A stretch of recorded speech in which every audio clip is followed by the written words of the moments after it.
Bueno, ¿qué tal? Buen día a todos. Bienvenidos a una nueva Weekly Kickoff. Semana corta. Vamos a hacer una presentación acorde a lo que es una semana. Esta semana es corta en Argentina, ¿sí? Con jueves y viernes con los mercados cerrados. También es corta en Estados Unidos. El viernes no hay mercado. Así que preparé algunas cuestiones que trascienden un poquito esta semana, pero que quizás seguramente van a tener impacto sobre las próximas semanas. Entonces, me gustaría que conversemos sobre esto. Algunas cuestiones sí, más bien coyunturales de corto plazo y nada, algunas ideas de inversión como venimos haciendo en cada weekly. En primer lugar, como ustedes sabrán, la semana pasada, bueno, tuvimos nuestra salida masiva a prensa de InView, tuvimos una muy buena repercusión, así que desde el punto de vista de research y estrategia quería agradecerles a todos ustedes por ser parte de esto. Estamos construyendo algo distinto a lo que hay en el mercado local y creo que con muchas funcionalidades y muchas ventajas atractivas para ustedes como asesores. Así que muchas gracias. Seguramente vamos a tener un flujo intenso bueno, de cuentas, de consultas y todo. Y quiero que sepan que pueden contar con Research justamente para apoyarse en todo lo que tiene que ver con juntamente el armado de carteras o darle soporte a los nuevos clientes que se van sumando a InView, ¿sí?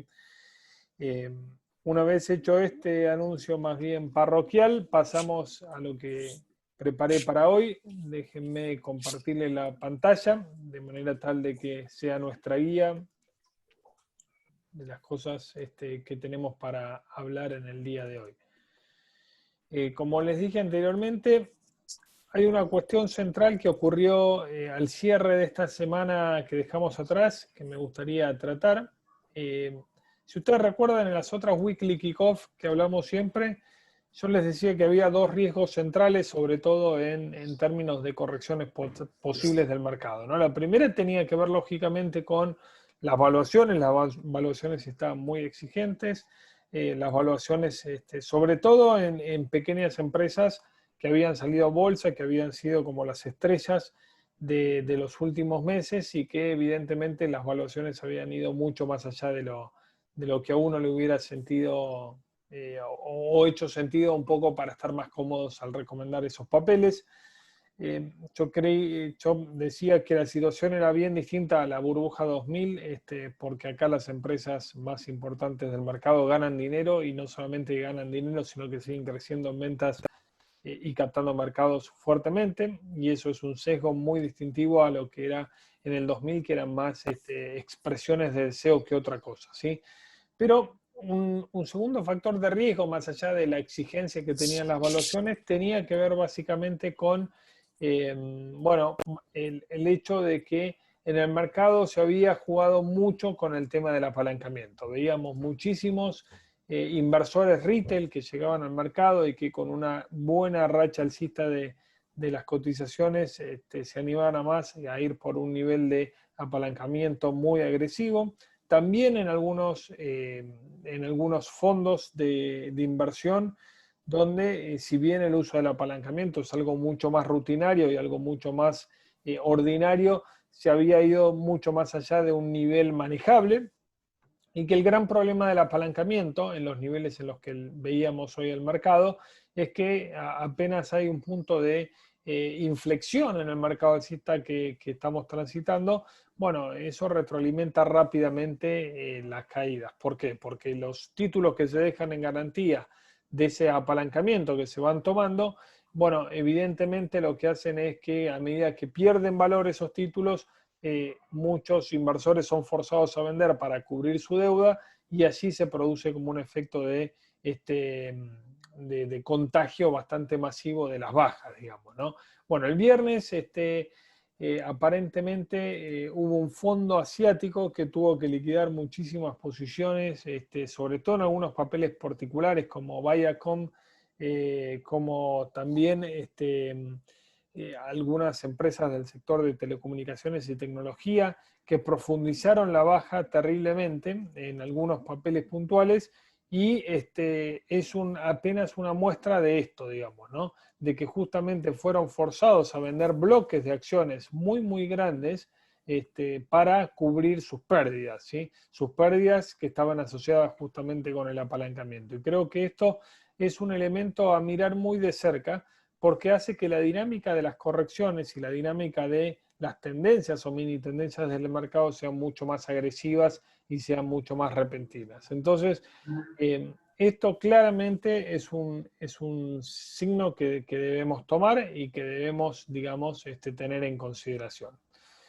El otro tema central que yo creo que comenzó a verse o comenzó a tener mucha más visibilidad a medida de que fueron avanzando los días de la semana pasada fue, bueno, un conflicto geopolítico que tiene que ver básicamente con el enfrentamiento entre Oriente y Occidente.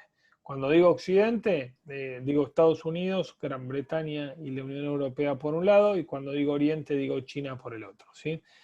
Comenzaron a haber muy fuertes sanciones a China por las denuncias que hay contra las persecuciones de musulmanes, digamos, ¿no? En la provincia de Xinjiang, en China, justamente un problema que viene escalando fuertemente y que le sirve como puntapié inicial a Occidente para, digamos, plantear ciertos, digamos, lineamientos de política económica y geopolítica muy importante contra China.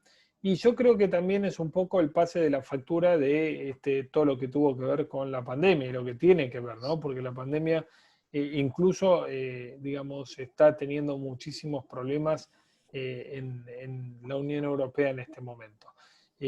Pero hay un enrarecimiento de las relaciones geopolíticas y comerciales entre Estados Unidos y Occidente por un lado y China por el otro, y eso está generando mucho ruido en el mercado, mucho ruido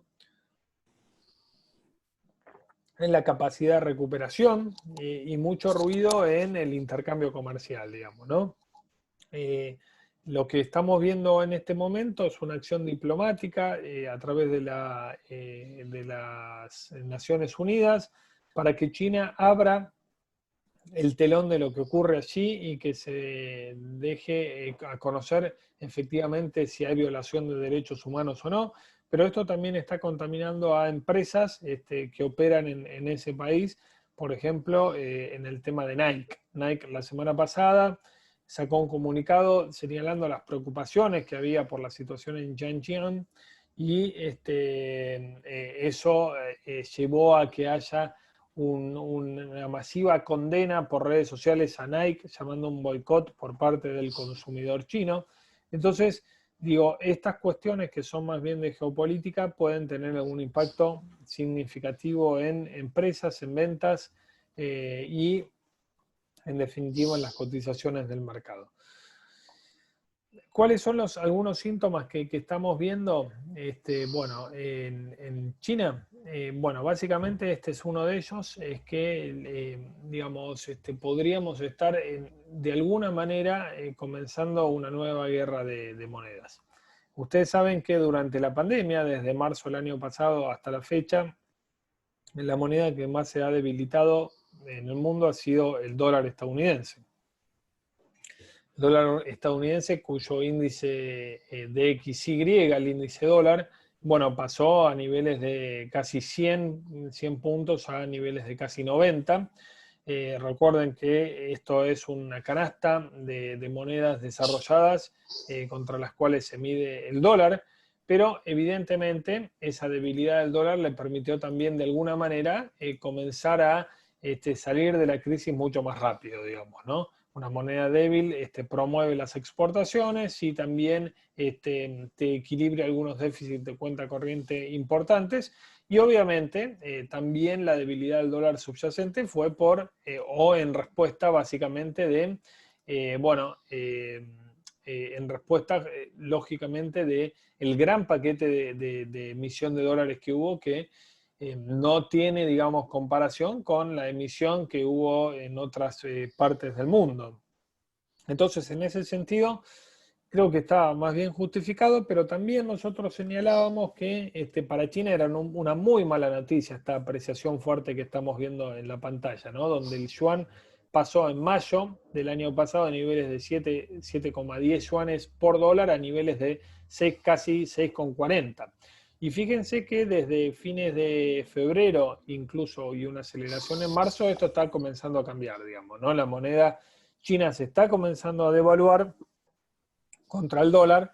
Yo creo que esto también, obviamente, parte de intencionalidad del gobierno chino de, evidentemente, dejar más débil su moneda como forma de comenzar a motorizar más fuertemente su comercio exterior y hacerlo mucho más competitivo puertas afuera, digamos, ¿sí? Hay que ver hasta dónde llega esta incipiente devaluación del yuan contra el dólar y si eventualmente hay alguna reacción de los hacedores de política económica en Estados Unidos respecto a este movimiento, que de vuelta es incipiente, sobre todo teniendo en cuenta cómo transcurrió la segunda mitad del año 2020, pero obviamente este es otro de los síntomas a seguir de cerca, porque detrás de todo este ruido político y geopolítico se juegan muchos partidos. Y un partido adicional que se está jugando es también digamos, ¿no? Los ADR chinos estuvieron muchísimo bajo presión en los últimos 10 días nuevamente, y esto tiene que ver con otra de las cuestiones centrales que están en disputa. Si ustedes recuerdan, antes de que se fuera Donald Trump de la Casa Blanca, promovió la aprobación de una ley en la cual obligaba a la unificación, digamos, de las normas contables, ¿sí? Que tenían las empresas que estaban listadas en el exterior, que estaban listadas en Wall Street y que pertenecían a mercados extranjeros, y que debían unificar criterios de contabilidad para una mayor transparencia de sus números de cara a los inversores, ¿sí? Y también esto vino acompañado, por ejemplo, con imposibilidad de los inversores norteamericanos de invertir en algunos ADR chinos, porque la administración Trump acusaba a esas empresas de estar financiando la carrera armamentística en China contra los Estados Unidos. Y adicionalmente también tuvimos algunos deslistes de la bolsa. El más significativo fue la acción y el ADR de China Mobile por parte de la SEC. Y ahora la SEC adoptó más fuertemente estos criterios que imponía la ley, y ahora vuelve el temor de que muchas empresas, sobre todo empresas tecnológicas, que no logran, digamos, unificar sus criterios contables para ser SEC compliance, bueno, puedan estar bajo amenaza de un desliste. Yo no creo que se llegue a tanto, pero sin dudas que esta presión sobre los ADR chinos hay que seguirla muy, muy de cerca, porque fíjense en el caso de Alibaba, que es la línea azul, valía $270 en la primer quincena de febrero y hoy está cotizando $226. Y JD, que es otra de las plataformas digitales muy, muy importantes en ese país, llegó a mediados de febrero a $108 y hoy está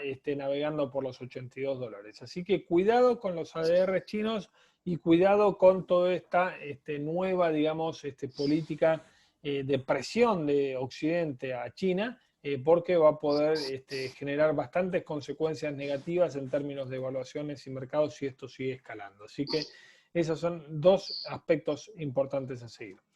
El segundo tema que traje acá sobre la mesa es, que Estados Unidos avanza a todo ritmo en el tema de la vacunación. Después podemos discutir si Estados Unidos, en esta velocidad de quinta fondo, va a salir beneficiado o no en un mundo donde todavía no le encuentra la vuelta a las vacunas, no le encuentra la vuelta a controlar los casos crecientes, y en un mundo tan globalizado esto obviamente tiene un impacto también mismo en la economía norteamericana.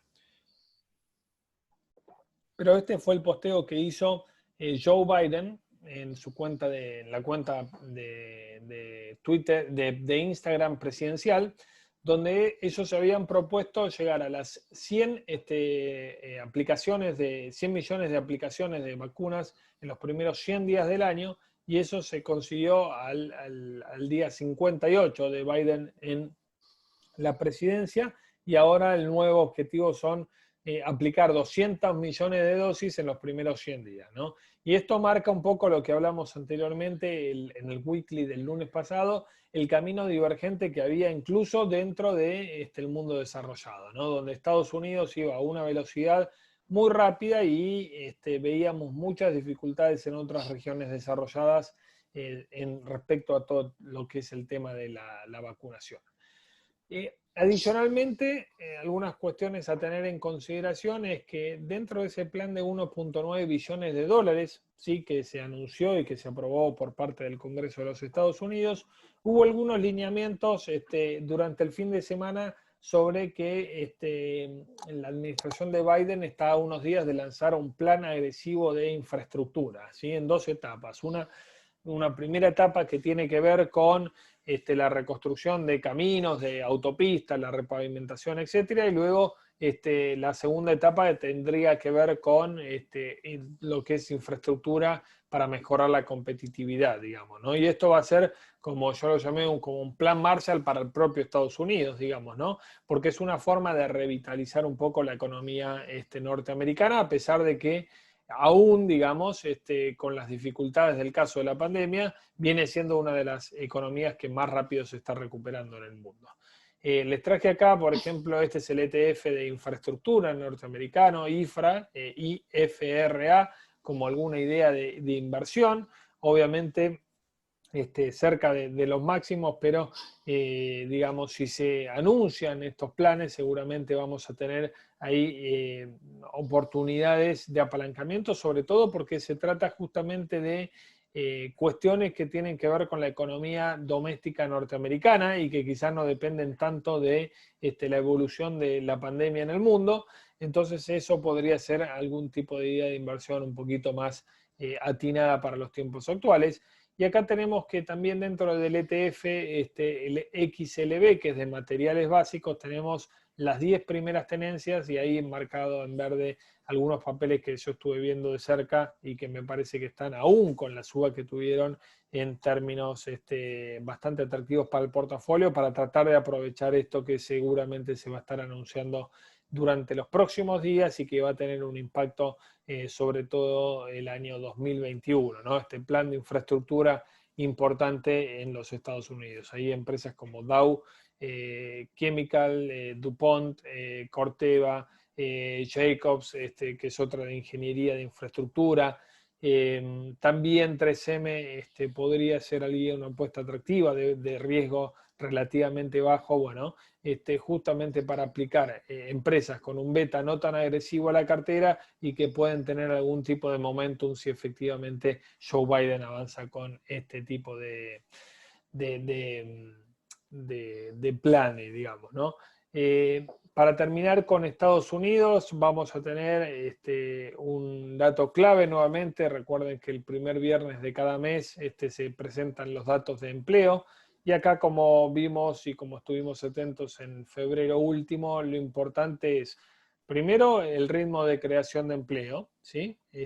Porque el mercado está esperando que en términos, digamos, agregados de Estado más el privado se creen 379.000 empleos, 655.000 empleos. Fíjense que es un ritmo de crecimiento muy, muy importante respecto a lo que fue la creación de empleos en febrero, que fueron de 379.000 puestos laborales. También se está esperando una baja de 2 décimas de la tasa de desempleo. Hoy está en 6,2%, se está esperando en 6%. Un fuerte rol en la creación de empleo del sector privado. Fíjense que se está esperando 443.000 empleos que se hayan creado en el sector privado netos en el mes de marzo. Y fíjense también que en términos de salarios, se espera mucha mesura, digamos, ¿no? Que los salarios, la hora de trabajo haya crecido en términos de pago un 4,5% interanual y un 0,1% mensual. Vamos a ver entonces si estos números convalidan esta expectativa del mercado. Lo ideal sería, como venimos señalando siempre, que los puestos laborales sí, digamos, estén alineados con el consenso y que también la inflación de salarios se mantenga relativamente baja para no alimentar estas presiones inflacionarias de las cuales los inversores estuvieron tan preocupados durante las últimas semanas, salvo la última donde la agenda ha migrado, bueno, básicamente a el nuevo riesgo geopolítico, el control de la pandemia y la atención que está teniendo hoy el mercado sobre este plan de infraestructura que podría anunciar Biden. Como nota al pie, la semana pasada también los mercados se pusieron un poco nerviosos porque Jerome Powell, el presidente de la Reserva Federal, señaló que en algún momento habría que pensar una estrategia para ir quitando los estímulos y la economía reacciona más fuerte de lo esperado, ¿no? Y esto también está en línea un poco con señalar de que si bien la Fed va a ser paciente a la hora de aumentar tasas de interés, incluso de ir retirando algunos estímulos, no se va a dormir en los laureles en el sentido de que si la economía avanza mucho más rápido de lo que se piensa, entonces seguramente ahí no serán necesarios tanto los anabólicos que hoy estamos viendo en el mercado, que parte de estos anabólicos es, por ejemplo, compras netas de bonos, ya sea públicos o privados, por 80.000 millones de dólares mensuales por parte de la Reserva Federal. Así que, bueno, todas cuestiones concatenadas y que tienen que tener impacto de corto y mediano plazo en los mercados. Déjenme avanzar un poquito más. El tercer punto clave de la agenda que yo traje hoy y como el tercer pilar importante a seguir es que en Europa y en Latinoamérica estamos como medio en un déjà vu respecto a la pandemia, digamos, ¿no? Estamos volviendo a situaciones que nadie podría haber esperado al menos un año después de la pandemia. En Latinoamérica es claramente, digamos, que vamos hacia un esquema de mayor restricción, un esquema de mayores controles, sobre todo por dos cuestiones. En primer lugar, la cepa brasileña y en segundo lugar, porque estamos ingresando a temperaturas mucho más invernales, digamos, y eso favorece al virus y con el agravante de que, bueno, claramente no está clara la estrategia a nivel vacuna, no solamente en la Argentina, sino en muchos países de Latinoamérica. Perú está teniendo muchísimos problemas, Brasil ni hablar. Bueno, Uruguay está con casos crecientes, incluso hasta Chile, que tiene un exitoso plan de vacunación, está teniendo muchos problemas para controlar el incremento de los casos. Y en el gráfico lo que estamos viendo, por ejemplo, la línea azul y la línea amarilla son los retrocesos, ¿sí? Que van desde el comienzo del año de los ETFs de Brasil y Argentina respectivamente. Un 12,6% Brasil, un 7,3% Argentina. Y fíjense, Europa también, ¿por qué lo incluyo acá? Si bien Europa no ha sufrido tanto la caída de los mercados aún, lo que sí se observa es en la última semana una divergencia bien clara, digamos, ¿no?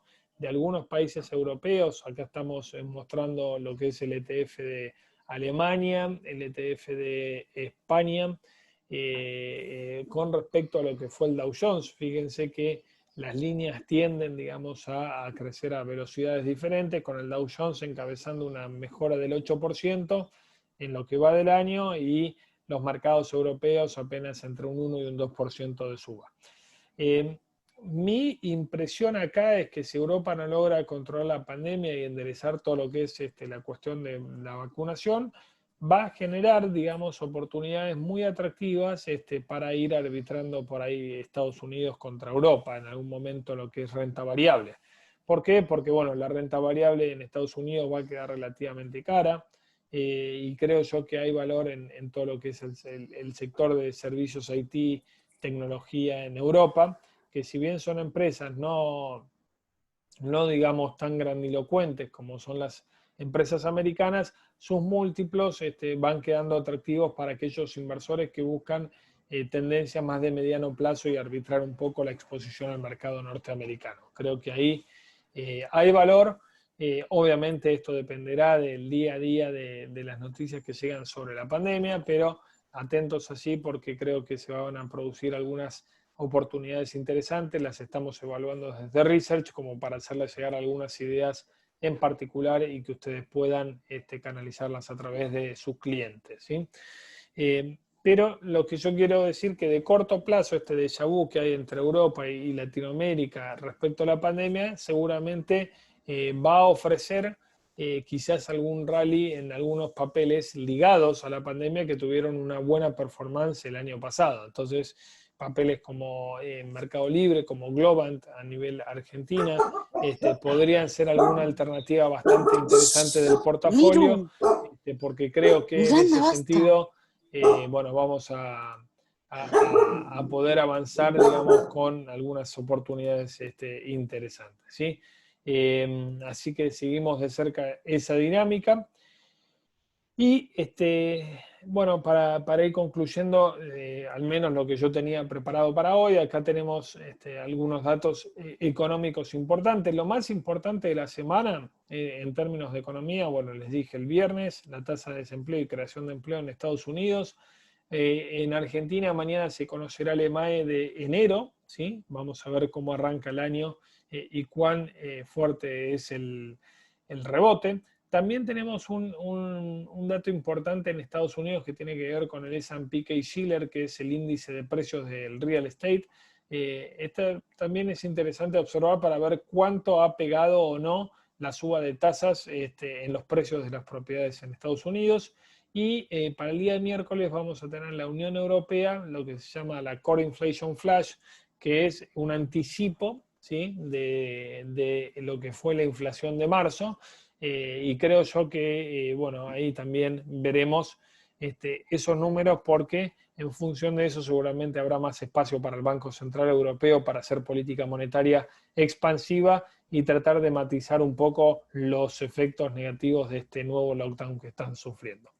A nivel de earnings, no hay mucho, son empresas muy marginales estas, muy pequeñas que están presentando esta semana. Sin embargo, ya estamos terminando el mes de marzo, ¿sí? Esta semana terminamos el mes de marzo y estamos apenas unos 15, 20 días de que comience nuevamente la ronda de presentaciones de balances corporativos correspondientes sobre todo a bueno, el primer trimestre de este año de las empresas más grandes, así que atentos allí porque un poquito va a marcar la sensación térmica de lo que tienen las empresas respecto a sus negocios y cómo sigue este 2021.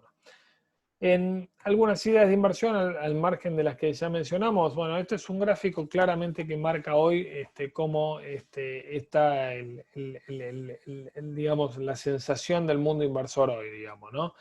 Como les dije anteriormente, las empresas más queridas y las que más habían ponderado bancos, inversores y muchos traders de corto plazo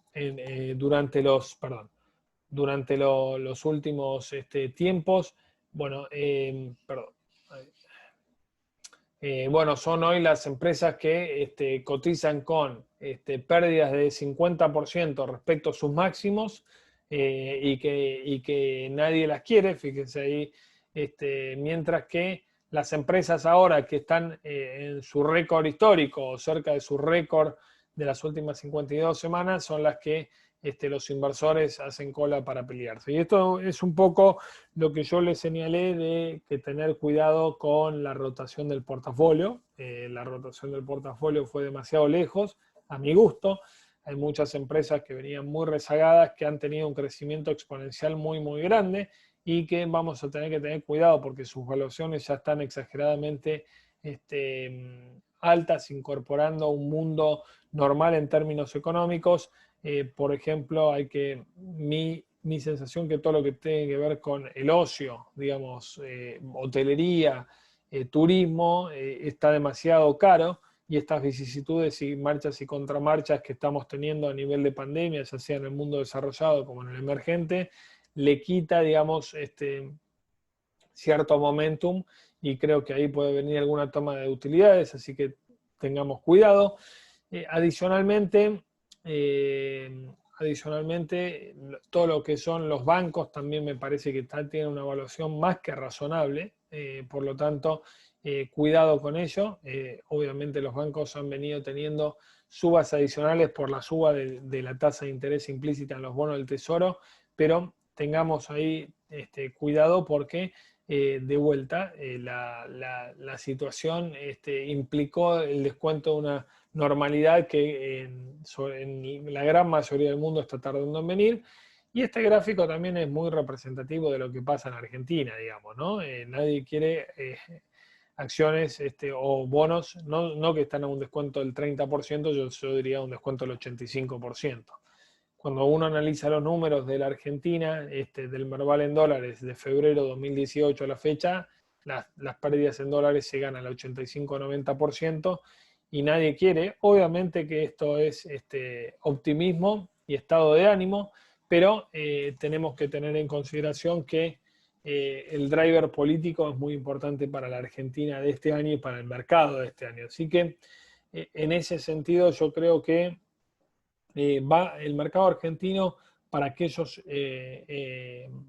perfiles de riesgo agresivos, va a dar alguna chance muy importante a medida que estemos más cerca de las elecciones. Obviamente siendo este driver el político el más importante y no el económico, y creo yo que de vuelta alguna sorpresa positiva desde el punto de vista de las legislativas podrían ayudar a cambiar el ánimo, que hoy está muy por el piso, y los bonos son un claro reflejo de esto, con señales muy contradictorias que estamos viendo no solamente en el Poder Ejecutivo y en el Ministro de Hacienda, sino también en integrantes de la alianza gobernante. Así que no veo un driver de corto plazo alcista para el mercado argentino, pero sí cuando nos acerquemos a las elecciones quizás ahí haya alguna oportunidad interesante para los amantes del riesgo.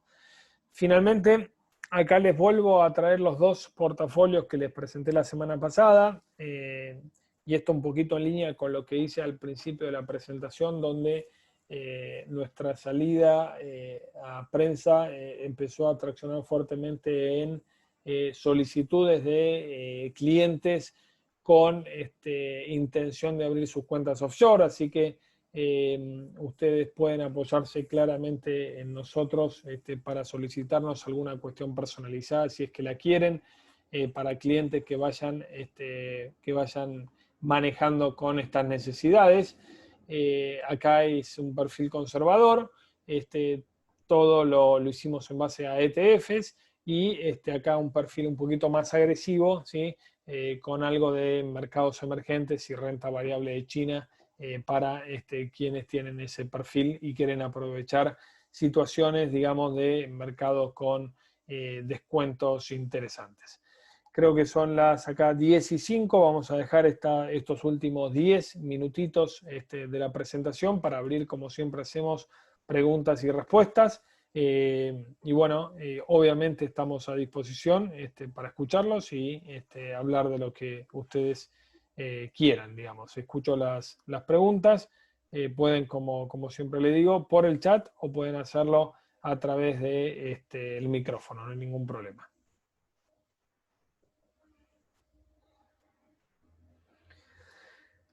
Bueno, acá, buen día.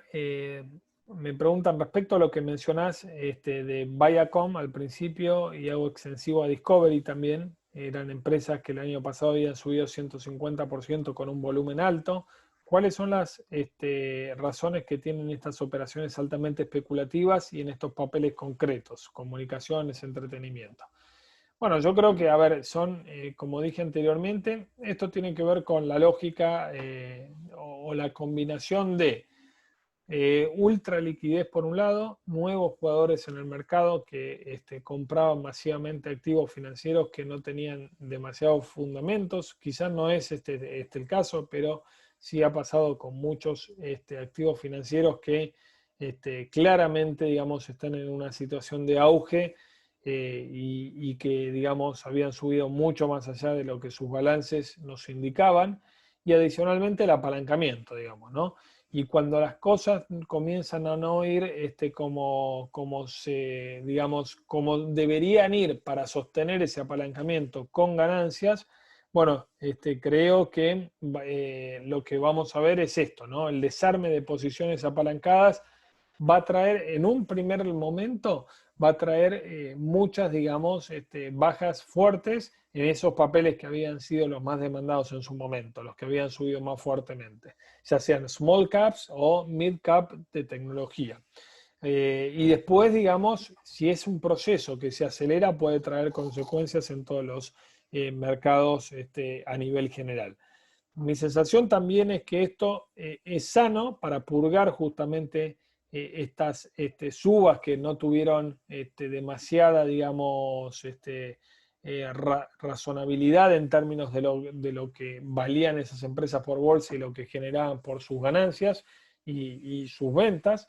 Mi sensación es que hay como una vuelta a lo seguro, digamos, ¿no? El viernes les comentaba que el mercado había cerrado muy fuerte y con muy buena demanda de las denominadas FANG, ¿sí? Facebook, Apple, Amazon, Netflix, Google, bueno, empresas que son las más fuertes, las que en momento de incertidumbre siguen ganando dinero y siguen teniendo ventas muy fuertes. Así que también esto permite esta purga generar nuevas oportunidades que estaremos muy, muy atentos al respecto.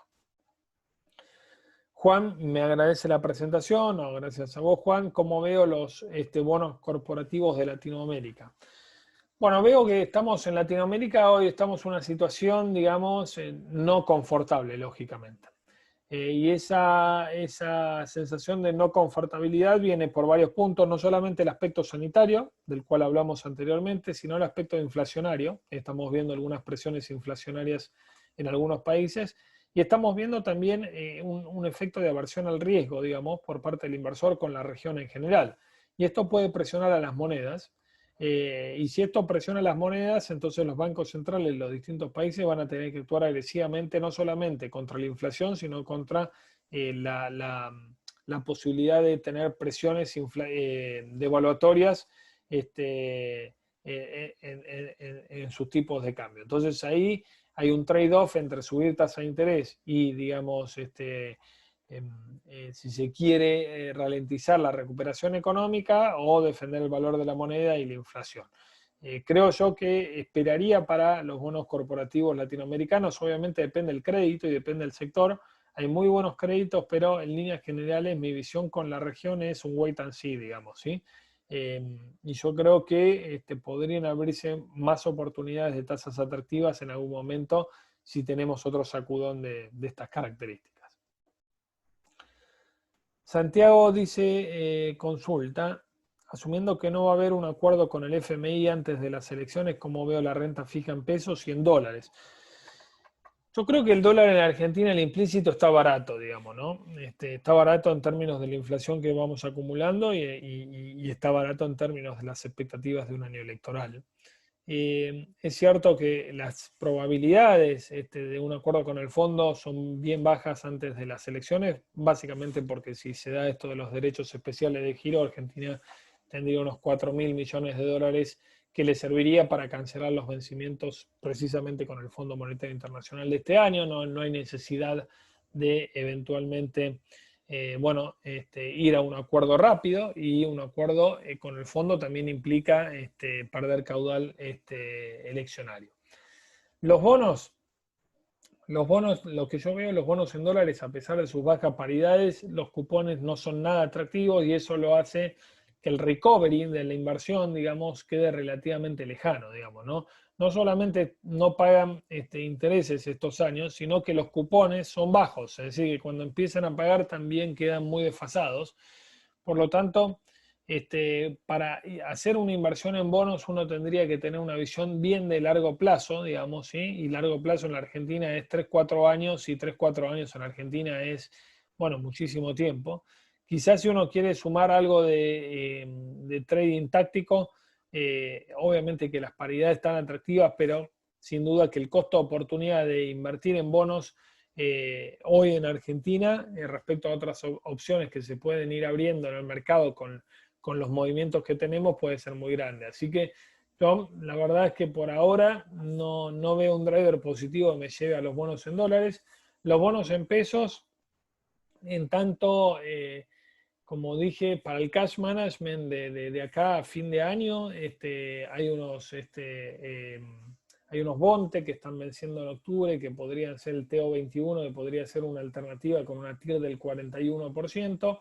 Después los bonos en ser cortos los veo algo caros, con la TIR debajo, digamos, en negativo, debajo de la paridad.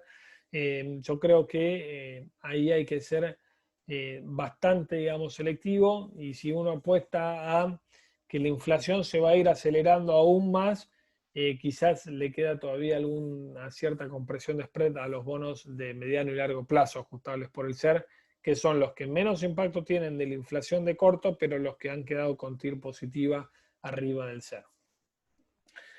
Facundo me pregunta si creo que hay potencial en XLE y XLF todavía. El XLE, para quienes no están habituados, es el ETF de energía, de petróleo y gas, y el XLF de bancos, del sector financiero.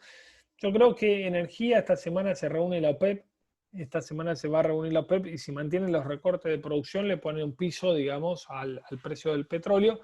El precio del petróleo estuvo naufragando un poco estos últimos días porque justamente esta sensación de un rebrote de la pandemia en algunas regiones del mundo le va a quitar en cierta medida algo de demanda al petróleo, momentum. Creo que el XLE en la zona de 46, 45 dólares se podría poner atractivo, y el XLF debería tener algún tipo de corrección para tener un punto de entrada un poco más atractivo.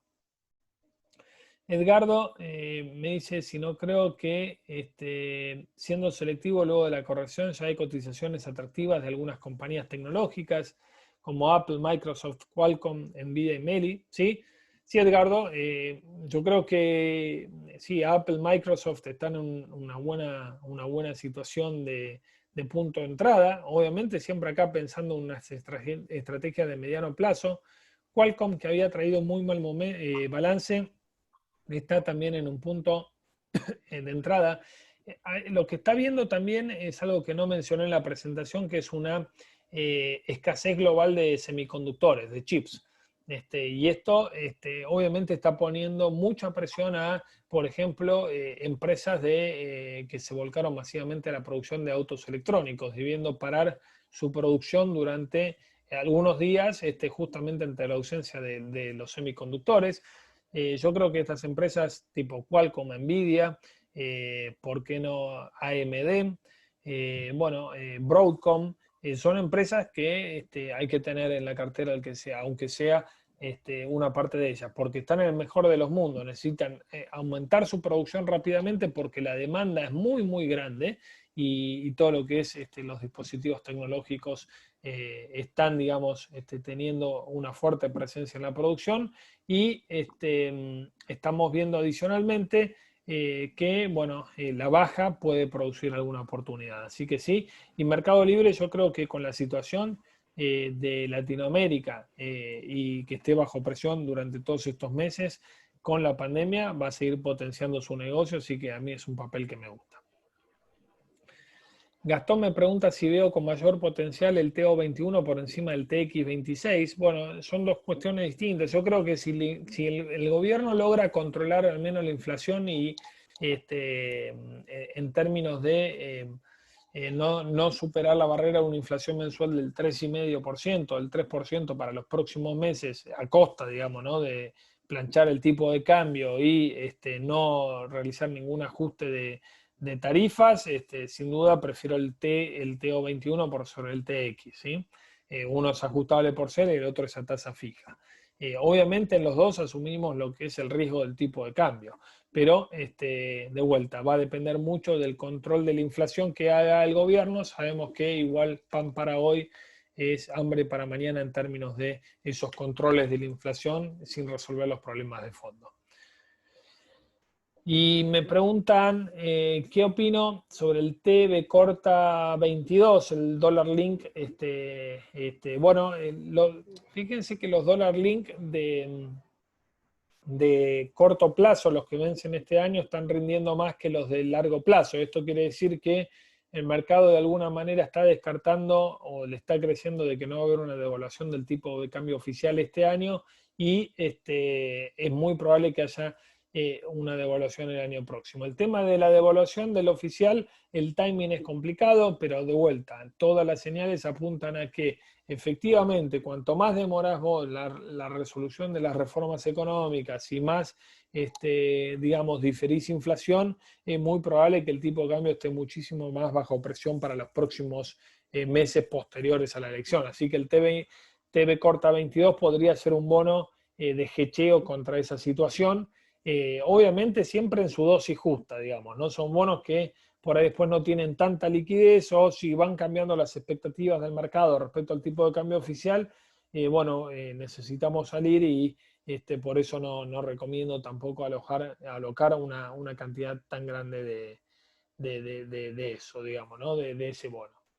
Carlos me pregunta cómo veo el oro.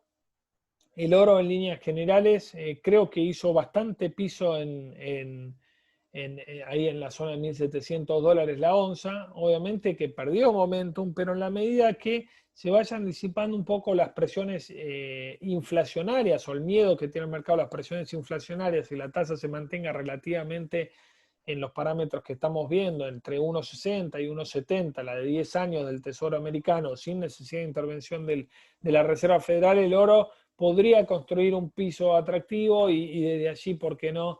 Digamos, intentar alguna escalada alcista. Mi visión es que yo creo que hay más valor en las mineras que en el oro, obviamente asumiendo la volatilidad del caso, ¿no? Lógicamente. Fabián me dice qué porcentaje de CDRs es aconsejable dentro de un portafolio, dada cuenta que sea en paridad del dólar MEP o CCL. Bueno, ahí depende mucho, Fabián, del tema del perfil de riesgo del inversor, digamos, ¿no? Y yo creo que uno tiene que pensar los CDRs como una inversión no de cobertura cambiaria, ¿sí? Sino de una inversión en empresas internacionales.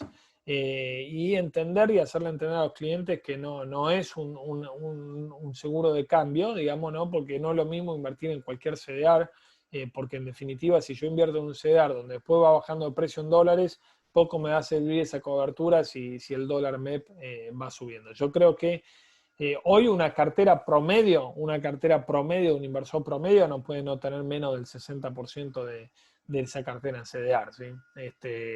Después dentro de los CDRs uno elegirá más o menos volatilidad, pero entre el 50 y 60% a mí me parece un porcentaje lógico considerando cómo está el mercado argentino y considerando el poco atractivo que tienen en términos de cupones los bonos argentinos para ir recolectando renta y, y digamos el riesgo implícito que tiene hoy todos los activos argentinos considerando justamente las elecciones y la poca certidumbre que hay a nivel digamos, de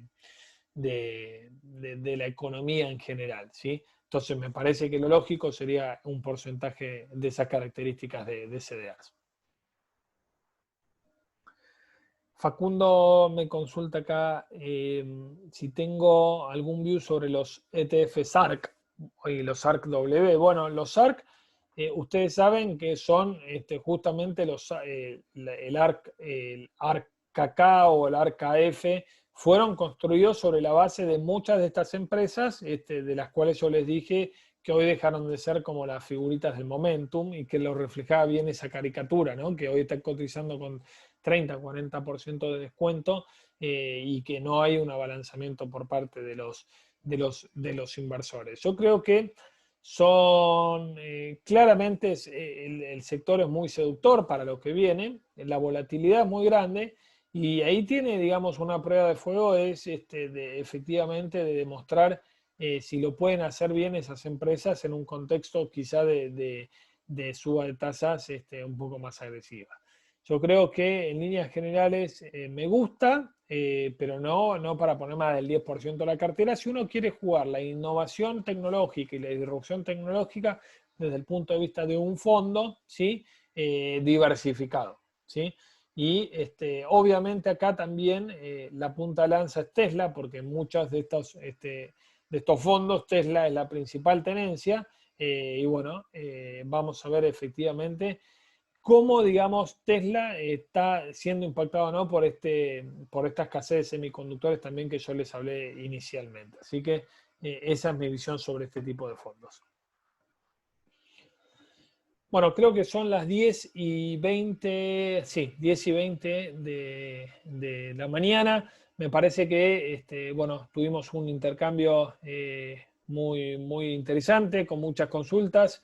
Estamos grabando esto, estamos poniéndolo a disposición seguramente ahora dentro de muy poco tiempo, ¿sí? Al mediodía seguramente tendremos la grabación, así que bueno, recuerden que vamos a tener semanas intensas, ¿sí? Semanas donde vamos a tener mucha demanda de clientes y esa demanda de clientes para todos ustedes implica que pueden confiar en el research y en la estrategia de nuestro departamento como para tratar de brindarles algunos productos personalizados para estos nuevos clientes que seguramente van a ir recibiendo. Les mando un saludo, que tengan una muy buena semana, corta, pero muy buena semana al fin, y cualquier cosa por los canales habituales seguimos en contacto.